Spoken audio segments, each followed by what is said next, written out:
మీ అందరికీ ఒక్కరికి వందనాలు చేస్తున్నాను. దేవుడు మరలా ఈ యొక్క 5వ మాసం 2 పునరుద్ధానంలో పాలన చేస్తున్నాను. కాబట్టి ప్రత్యేకంగా గత 2 వారాలు ఏమి విన్నారు? గత 2 వారంలో ఇంకా 2 కుటుంబాల గురించి తెలుసుకున్నాం. గుర్తుందా? మరి గుర్తుందా లేదా? కాబట్టి ఒకసారి మరొకసారి చూద్దాం వాక్యాన్ని. పరిశుద్ధ గ్రంథం నుండి హెబ్రీయులకు రాసిన పత్రిక 11వ అధ్యాయం 7వ వచనం. విశ్వాసం బట్టి నోవాహు అది వరకు చూడని సంగతులను దేవుని చేత హెచ్చరింపబడి భయభక్తులు గలవాడై తన ఇంటి వారి రక్షణ కొరకు ఒక ఓడను సిద్ధము చేశాను. అందువలన అతడు లోకం మీద నేరస్థాపన చేసి విశ్వాసమును బట్టి కలుగు నీతికి వారసుడాయను. చాలండి. కాబట్టి ఒకసారి యోచించండి. ఇక్కడ నోవహు ఏం కలిగింది? ఆయనలో ఏముంది? విశ్వాసము. మనలో అంటే విశ్వాసంలో ఏమన్నా దేవుని చేత హెచ్చరిక అంటుంది. జాగ్రత్త అని హెచ్చరిక అంటుంది. Caution order. అయ్యా డేంజర్ అండి. ఇప్పుడు జెండా ఉపయోగం ఆగిపోవాలా అంటే హెచ్చరింపబడి దేవుని చేత హెచ్చరింపబడి ఏం చేయడా? తన ఇంటి వారి రక్షణ కొరకు. అంటే ఎవరింటి వారు? ఎవరింటి వారే, వేరే వాళ్ళు కాదు. అంటే తన ఇంటి వారి రక్షణ కొరకు. అందులో రాహాబు అనే వేశ్య ఏం చేసింది? తన ఇంటి వారందరినీ చేర్చుకుంది. కారణం ఎరికో పట్టణము అగ్నిగంధం కాయబోతుంది కాబట్టి చెప్పారు వేగుల వారు, అమ్మా ఇదిగో మేము మరలా తిరిగి వస్తాము కాబట్టి చూసినండి, ఇదిగో నీ ఇంటి ద్వారం ఉందే అక్కడ దూరదానం కట్టుకో కిటికీకి. అది చూసి నేను పక్కకి వెళ్ళిపోతాం. ఎందుకని?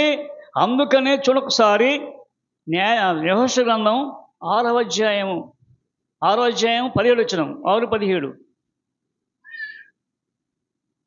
యెహోషువ 6:17. ఈ పట్టణమును చూడండి. యెహోషువ చెప్తున్నాడు జనులకు, అయ్యా ఓ సైన్యమా మీరు మాత్రం ఆలోచించేనా ఈ పట్టణమును దీనిలోనున్నది యావత్తు యెహోవా వలన శపింపబడెను. అంటే శపించ ఎవరు? పట్టణంలో ఉన్నది. మరి ఈమె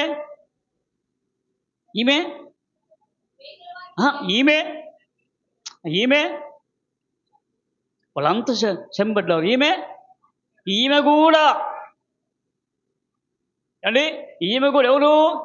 రాహాబును శమించలేదా? కానీ ఆ పట్టణస్థులందరూ అందులో ఈమె కూడా ఉంది. ఎవరిలో? కాబట్టి అండి బయటకు వచ్చింది అట్లా అంతే. తెలిసింది ఆ పాపం నుండి, ఆ శాపం నుండి బయటకు వచ్చింది. అందుకనే ఆ వేగుల వారు చెప్తున్నారు, అయ్యా మీరు వెళ్ళండి అంటే మీరు వెళ్ళి రాహాబను వేశ్య మనం పంపిన దూతలను దాచిపెట్టిన. ఎందుకని దాచిపెట్టి ఉంది? ఎందుకు చేసుకుంది అంటే వాక్యం నేర్చుకుంది. వాక్యం లోపలికి వెళ్ళిందట. జీవవాక్యము తనలోనికి వచ్చింది కాబట్టి ఆ వాక్యమును ఎవరు తీసివేయలేరు. ఇప్పుడు నీ హృదయంలో ఉన్నకోండి వాక్యము తీసేయలేరు. కానీ ఆ జీవవాక్యం అంటే యేసుక్రీస్తు తెలుసుకుంది కాబట్టి, అయ్యా అమ్మా దేవుని బిడ్డలారా ఆలోచన చేయండి. ఇదిగో అక్కడ చెప్తున్నాడు ఎవరితో? ఆ యొక్క దూతలతో మీరు వెళ్ళండి, కానీ ఆయన మాత్రం ఏం చేయొద్దు. మనము పంపిన దూతలను దాచిపెట్టను కనుక ఆమెయు ఆ ఇంటనున్న వారందరూ మాత్రమే బ్రతుకుదురు. చెప్పింపబడిన దానిలో కాబట్టి అండి ఎవరు పలుకుతారు? కాబట్టి అని ఎవరి ఇల్లు ఏమే? రాహాబు అనే వేశ్య. అయితే అలాగనే దేవుడు హెచ్చరించాడు ఎవరిని? నోవాను హెచ్చరించాడు. ఈ దినాలు నిన్ను హెచ్చరిస్తున్నాడు. ఆలోచించండి. ఒక హెచ్చరిక. ఇదిగో అపాయములకు వెళ్ళకూడదు, డేంజర్లకు వెళ్ళకూడదు. ఇదండి చూస్తూ గొయ్యిలు పడిపోతావా? అర్థం ఇది గొయ్యి పడితే బయటకు వెళ్ళాము అర్థం అండి, వెళ్ళరు. కాబట్టి జాగ్రత్త. అందుకని అక్కడ యెహోషువ చెప్పాడు. కాబట్టి వెళ్ళు. అది ఈ దినాన్ని ఇక్కడ నోహ గురించి చేర్చుకున్నావు. ఇక్కడ ఆదికాండం జరిగిన సంగతి ఇక్కడ చెప్తున్నావు. ఎందుకని చమ్మా హెబ్రీ తన ఇంటి వారి రక్షణ కొరకు ఒక ఓడను సిద్ధం చేసెను. అందువలన అతడు లోకం మీద నేరస్థాపన చేసి ఎవరి మీద అంటే ఈనాడు నేరస్థాపన అంటే వాక్యం నీతో నాకు నేరస్థాపన ఉంది. ఏంది నిలబడింది? తప్పు. నువ్వు తప్పులు చేసావు, తప్పులు ఒప్పుకో, విడిచిపెట్టు. మళ్ళీ పాపం జోలికి వెళ్ళొద్దు, పాపంలోనికి జారవద్దు. కాబట్టి నీ యొక్క స్థితిని మార్చుకో. ఎందుకంటే పరలోక రాజ్యం మన మధ్య ఉంది. కాబట్టి ఆలోచన చేసి ఈ రాజ్యంలో నాకు వద్దంటే అది నీ ఇష్టం. హెచ్చరింపడినాడు. కాబట్టి లోకం మీద నేరస్థాపన చేసి విశ్వాసం బట్టి కలుగు నీతికి వారసుడాయను. విశ్వాసం బట్టి కలుగు నీతికి వారసుడు. బైబిల్లో నీతికి వారసు ఎంతమంది ఉన్నారు? నీతి కలిగిన వాళ్ళు బైబిల్లో నీతి కలిగిన వాళ్ళు చూడొకసారి హెజ్కేల్ గ్రంథం 14 చూడండి. నోవాహును దానియేలును యోబును ఈ ముగ్గురు అట్టి దేశములో ఉండిన ఎట్టి దేశములో చెప్పలేదండి. ఇప్పుడు నోహు ఉన్నాడు, యోబు ఉన్నాడు, దాని ఉన్నాడు. వీరు ముగ్గురు అండి అట్టి దేశములో. ఎట్టి దేశములో అంటే పాపంలో కూర్చున్న వారు అండి. ఎలాంటి పాపాలు, ఎలాంటి వాళ్ళు అంటే చూడొకసారి 1 పేతురు 4:3 చూడండి ఒకసారి. ఎలాంటి వారు? మనము పోకిరీ చేష్టలు. కాబట్టి జాగ్రత్త. అయ్యా పేతురు చెప్తున్నాడు, ఇది మనండి పోకిరీ చేష్టాలు, దురాశలు, మద్యపానము, అల్లరితో కూడిన ఆటపాటలు, త్రాగుబోతులు, విందులు. చూడండి, మద్యపానం త్రాగుబోతుంది అంటుంది. వాడు తాగనే ఉంటాడు. తాగదంటే తెలుస్తుందా? తెలియదు. కాబట్టి ఈ జాబితా ఉంది. ఏ జాబితా? ఇక చెప్తున్నాడు పౌలు. ఏమండి మళ్ళీ చెప్తున్నా మనం అంటుంది మనందరం ఒకరు ఉన్నా ఆలోచన చేయండి. ఏది ఒకవేళ పైకి భక్తిగా నువ్వేమో లోపల దేవునికి అసహ్యంగా ఉంటావు ఆలోచించేసి. కాబట్టి ఆలోచన చేయండి. మనము పోకిరీ చేష్టలు. అంటే అల్లరి చేస్తారు చెడు. అందుకనే పోగు జనం వచ్చారు ఎక్కడికి అండి? లోతింటికి వచ్చారు. ఏం చేశారు పోకిరి వాళ్ళు? ఏం చేశారు అంటే ఆ యొక్క ఇల్లు చుట్టేసి చూడొకసారి 19 అధ్యాయం ఆదికాండం 5వ వచనం.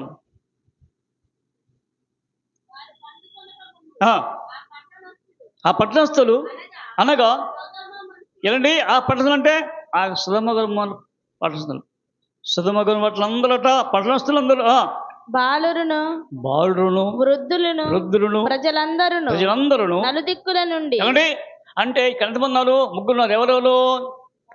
బాలురు, వృద్ధులు, ఇంకెవరు మధ్యలో ఎవరు లేరు?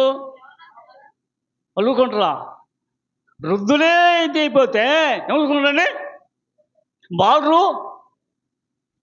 ఏమనుకుంటారా? ఆలోచన చేయండి. అంటే ఎవరు కూడా ఉన్నారు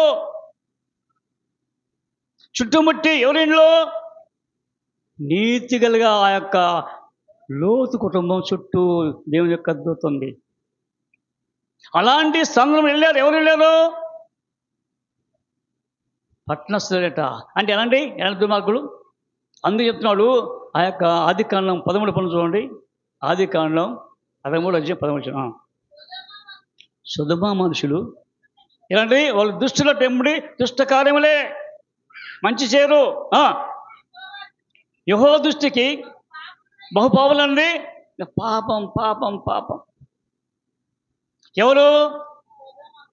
అంటే సుధమస్సు కాదు. ఈనాడు అన్ని ప్రపంచం మొత్తం అట్లనే ఉంది. ప్రపంచం మొత్తం ఆనాడు సుధముగా ఉన్న పట్టణమే, ఈనాడు ఆల్ ద వరల్డ్. ఇప్పుడు చూసినా ఏ కులం చూసినా కానీ ఇదిగో ఇయే. కాబట్టి అందుకని అండి నోహహు, రెండవది యోబు. నీతి మంది ఎవరిని? ముగ్గురు. ఎవరెవరు? నోహు, దానియేలు. అంటే మరి దానియేలు నీతిమంతుడు, నీతిమంతుడేనా? మరి దానిలో ఏం చేశాడు? అంటే దానిలట అయ్యో తన ప్రజల కొరకు బబులోను ఉన్నాడు. ఎవరు? దానియేలు బబులో ఉన్నాడు. కానీ తన యొక్క కుటుంబాల కొరకు, యూదుల కొరకు అదిగో అక్కడ అనేక మంది పట్టుబడ్డారు. ఎవరు? నెబుకద్నెజరు వచ్చి క్రీస్తుకు పూర్వము 606లో మొత్తం తీసుకొచ్చారు. ఎవరెవరిని తీసుకొచ్చారు? 606లో ఎవరెవరు? షడ్రక్, మెషక్, అబేద్నెగో, దానియేలు నలుగురు. ఎలాంటి వారు వీళ్ళు? ఎలాంటి వారు? ఏనండి చూడొకసారి. అదే దానియేలు గ్రంథం 1:3 చూడండి. 1:3.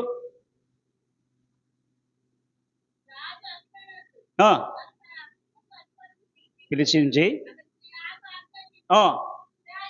అయ్యా అండి అస్పెనజు ఇదిగో పిలిచి ఇశ్రాయేలీల రాజవంశంలో అండి వాళ్ళ యాజకత్వమే రాజుడు.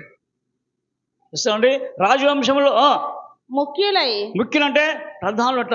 ఏమండి అయ్యో వీళ్ళు చాలా ముఖ్యులండి, గంధ పెంచిన వారు, అవును తగిలిన వారు. కాబట్టి వీళ్ళు పిలిపించి లోపము లేని సౌందర్యం వాళ్ళలో ఏ లోపం ఉండకూడదు.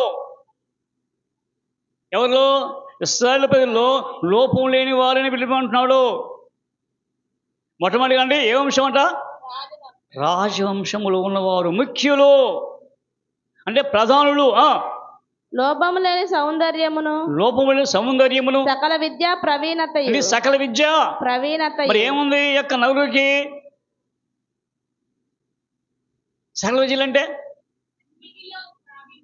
ఇప్పుడు మోషే ఏం నేర్చుకున్నాడు?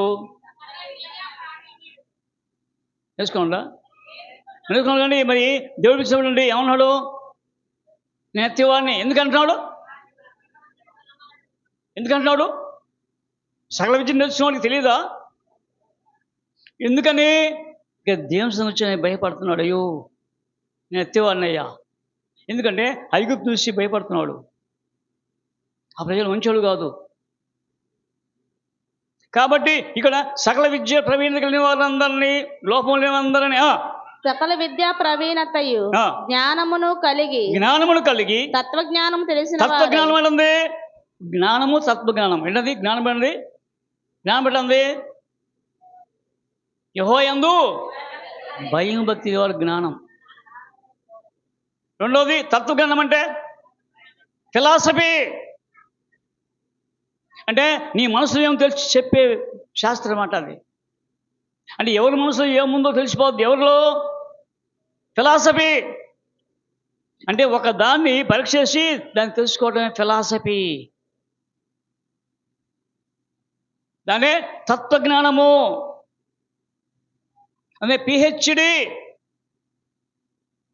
అంటే అదే పిహెచ్డి. పేర్లు పెట్టుకోవడం కాదు. కాబట్టి అలాంటి వారట ఇక్కడ దానియేలు గారు. ఏంటండి ఎలాంటి వాడు దానియేలు చెప్పండి. ఎలాంటి వాడు దానియేలు? ఎలాంటి వాడు? నీతిపరుడు, లోపం లేని సౌందర్యం గలవాడు, జ్ఞానం గలవాడు. అలాంటి వాడు ఏం చేస్తాడు ఇక్కడ చూడొకసారి. దానియేలు గ్రంథము 9వ అధ్యాయం చూడమనిసి. మాదీయుడును అహశ్వరోషు యొక్క కుమారుడైన దర్యావేషు కల్దీల పైన రాజాయను. అతని ఏలుబడిలో మొదటి సంవత్సరములో దానియేలును నేను యెహోవా అంటే ఇక్కడ మంత్రిగా ఉన్నాడు. ఎవరు? దానియేలు. ఎవరెవరి కాలం మంత్రిగా ఉన్నాడు? ఎవరెవరి కాలంలో? ఎవరెవరి కాలంలో ఉన్నాడు? ఎవరి కాలం అంటే నెబుకద్నెజరు, బెల్షాజరు అండి, దర్యావేషు అండి. ఇక్కడ ఈయనెవరు? ఈయనెవరండి? చదువు. ఈయనెవరు? ఏలుబడిలో మొదటి సంవత్సరమందు దానియేలును నేను యెహోవా తన ప్రవక్తయగు. ఈ మొట్టమొదటి సంవత్సరం దానియేలునట నేను యెహోవా తన ప్రవక్తయగు ఇర్మియాకు సెలవిచ్చి తెలియజేసినట్లు యెరూషలేము పాడుగా ఉండవలసిన 70 సంవత్సరములు సంపూర్తి అవుచున్నవని గ్రంథముల వలన గ్రహించి. ఇక్కడ చదివాడట ఎవరు? దానియేలు. ఏంటి? అమ్మో, ఇర్మియా గ్రంథం చదువుతున్నాడు. ఎవరు? దానియేలు చదువుతున్న 70 సంవత్సరాలు ఇశ్రాయేలు పిల్లలు బబులోను కొనిపోబడతారా? పూర్తి అయిపోయింది. ఇప్పుడు క్రీస్తుకు పూర్వము 606లో తీసుకెళ్ళిపోయారు. ఇప్పుడు 70 సంవత్సరాలు కలపండి, ఎంత అవుద్ది? 606కు 70 సంవత్సరాలు కలపండి అంటే కిందికి రావాలా? ఎంత అవుద్ది?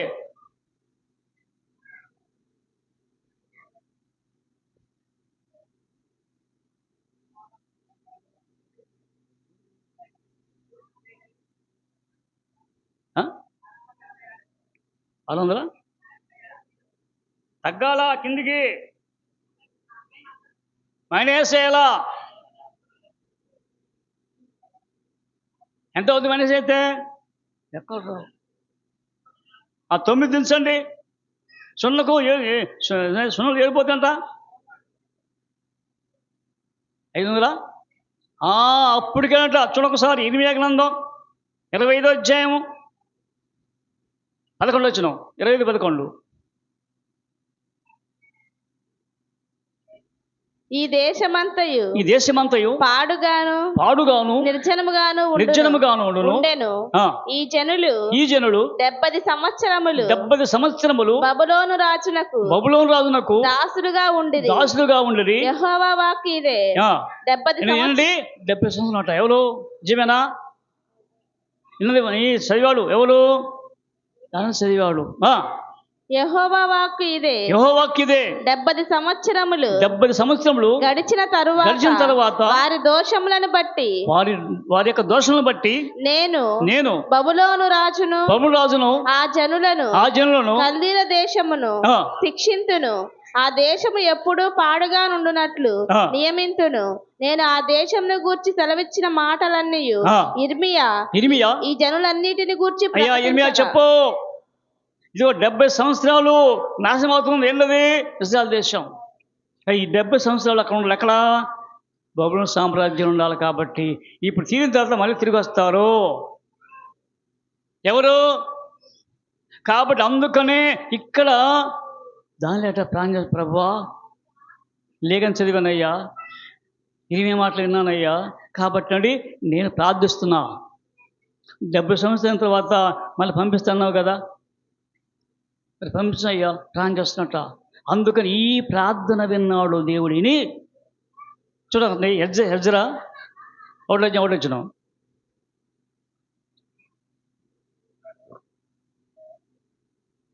పారసిక దేశపు రాజైన కోరెషు ఏలుబడిలో. పారసిక రాజు అంటే ఎవరు?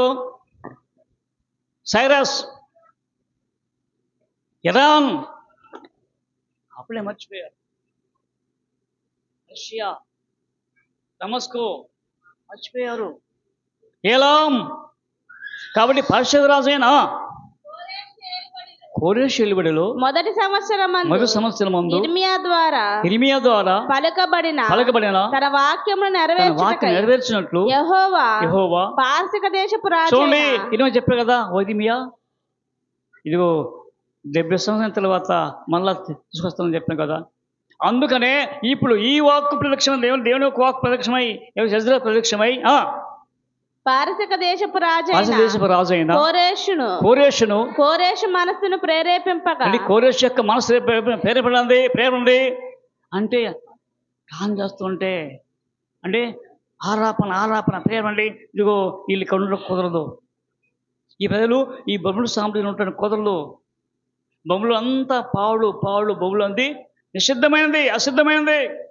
దుర్మార్గులు ఉన్నారు అండి, పాపులు ఉన్నారు, వ్యభిచారులు ఉన్నారు అండి, మాంత్రికులు ఉన్నారు అండి, ఇక్కడ త్రాగుబోతున్నారు. కాబట్టి ఇక్కడ కుదరదు ఇల్లు ఉండడానికి. కాబట్టి మనసు ప్రేరేపించి అతడు తన రాజ్యం అంతటా చాటింపు వేయించి, రాజ్యం అంటే ప్రపంచం మొత్తం అట ఎవరి కంట్రోల్ ఉంది?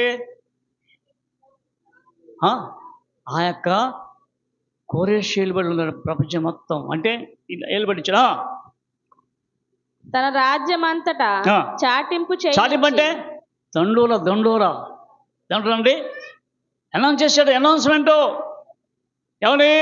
ఇదిగో ఈ యొక్క దేశమంతటిలో ఉన్న వాళ్ళందరూ అన్ని ప్రపంచంలో అందరూ నేను ఆ చేతికి అప్పగించాను కాబట్టి ఇదిగో ఆ యొక్క దేశమంతటికి హెచ్చరిస్తున్నాడా? వ్రాత మూలముగా ఇట్లు ప్రకటన చేయించాను. అంటే లెటర్ పూర్వకం రాశాడు, అనౌన్స్ చేశాడు.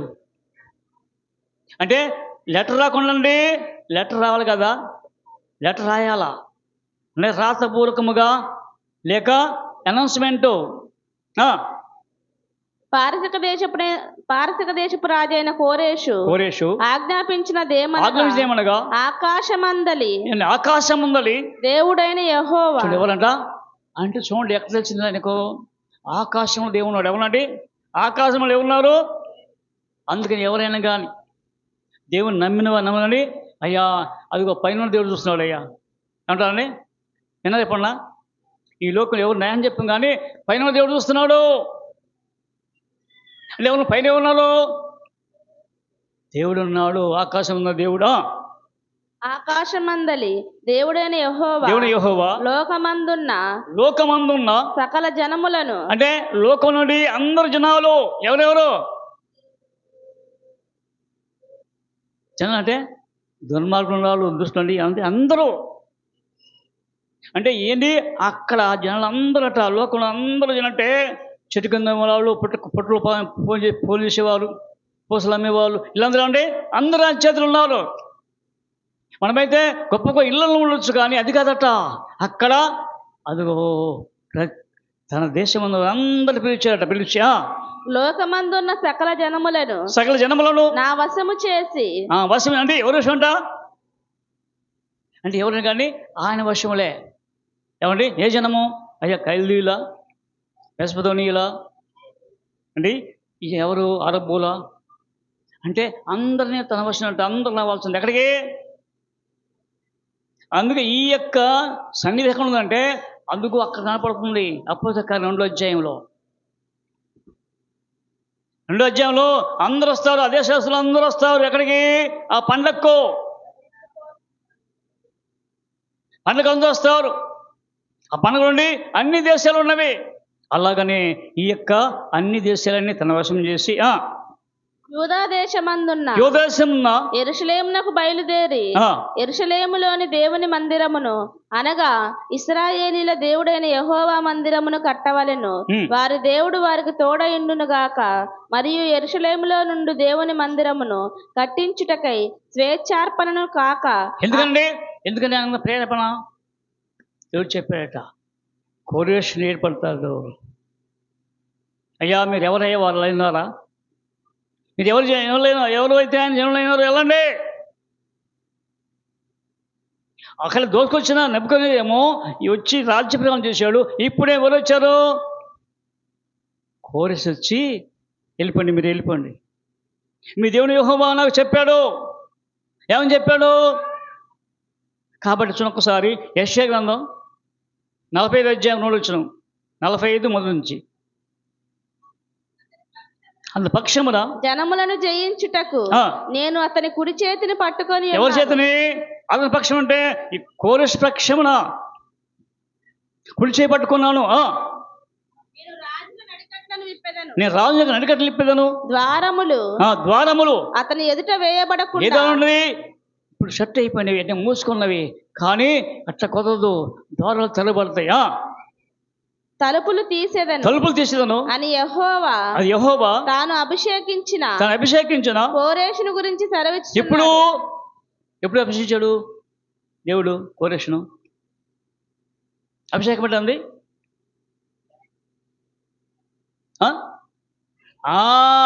నేను ఎనాయింట్ ఇప్పుడు అమ్ముంది అభిషేకించాలండి. అభిషేకం ఉంటుందే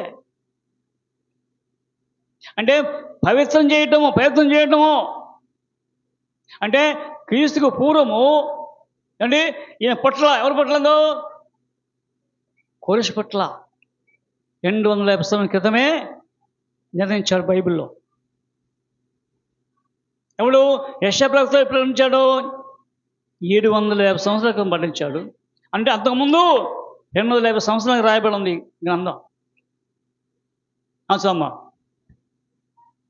నేను నీకు ముందుగా పోవచ్చు మెట్టగానున్న స్థలములను సరాలము చేసేదను, ఇత్తడి తలుపులను పగలగొట్టేదను, ఇనుప గడియలను విడగొట్టేదను. అంటే ఒకవేళ ఇనప అంటే నిన్ను బంధింపలేరేమో, పాపములో శాపములో దుర్మములు బట్టి ఈ బంధింపబడి పగలగొడతాను ఇత్తడి తలుపులు.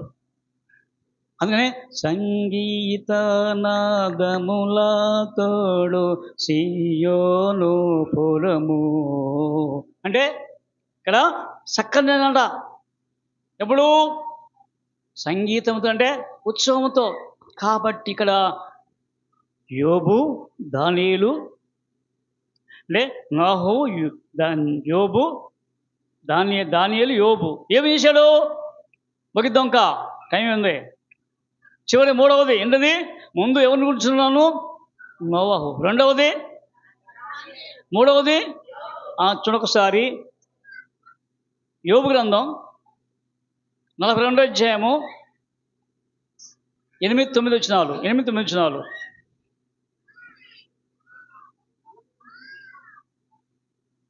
42.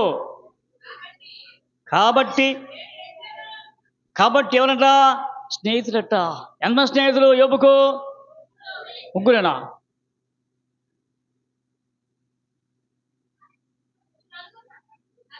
మరి ముగ్గురేనా?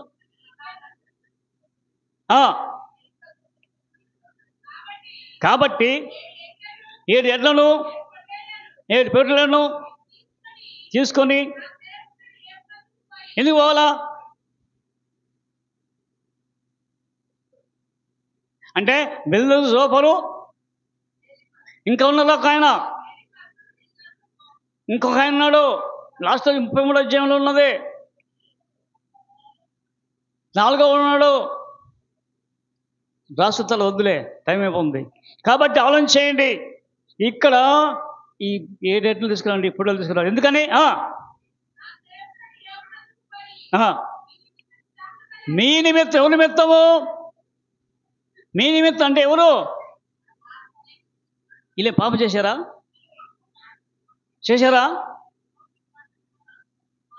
ఎప్పుడైతే దూషించారట, ఇది చేసి ఉంటావు కాబట్టి అందుకని దేవుడు ఇచ్చి స్థితి ఇచ్చాడు. మనం కూడా అప్పుడప్పుడు అంటామని అందుకే నీ స్థితి ఇచ్చింది, ఏదో చేసి ఉంటావు కాదు, దేవుని నిర్ణయం అది. కాబట్టి యోచించండి ఒక్కసారిగా. ఇలాంటి తీసుకొచ్చి నీ ఏం చేయడా? బలి ఏంటది? ఈ దినాన నీ హృదయాన్ని బలిస్తావా? నీ హృదయాన్ని సజీవంగా సమర్పించుకుంటావా అంటే బలి ఏంటంది? ధూపం అంటే నీలోంచి పొగలు రావాలి. పొగ అంటే ప్రార్థన లేదు. ఎవరికి? ఈ యొక్క స్నేహితులు లేదు కాబట్టి నువ్వు వెళ్ళు. కాబట్టి నువ్వు వెళ్తాండి అప్పుడు నీ ఎప్పుడైతే బలి ఇస్తావో ఆ ధూపము బలిగా అవుతుంటే ఆ యొక్క బలి పైకి వద్దు పొగ పశువు వధించి అంటే ఆ యొక్క ధూపం వెలిగిపెడితే ఏమవుద్ది? కాలిపోద్ది మొత్తం బుగ్గైపోద్ది. అంటే బుగ్గ ఏంటంది? మూడుగా అది చేస్తుంది. మళ్ళీ కుండలు తీసుకొని ఆ కుండలు తీసుకొచ్చి అదిగో ఏటి నీటిలోకి వెళ్ళిపోయి పారబోస్తావు. ఎందుకంటే నీరు పోవాలా. ఆయన యేసుక్రీస్తే కొండ. ఆ కుండలో నిన్ను పెట్టి మన పాపమంతా మోసుకొని పోయి ఆ యొక్క నదిలో కలిపినట్టుగా చూస్తున్నాం. ఎప్పుడైతే వీళ్ళు బలిచ్చారో అప్పుడు యోబట వారి గురించి ప్రార్థన చేస్తున్నాడు. ఎవరి గురించి సోమా?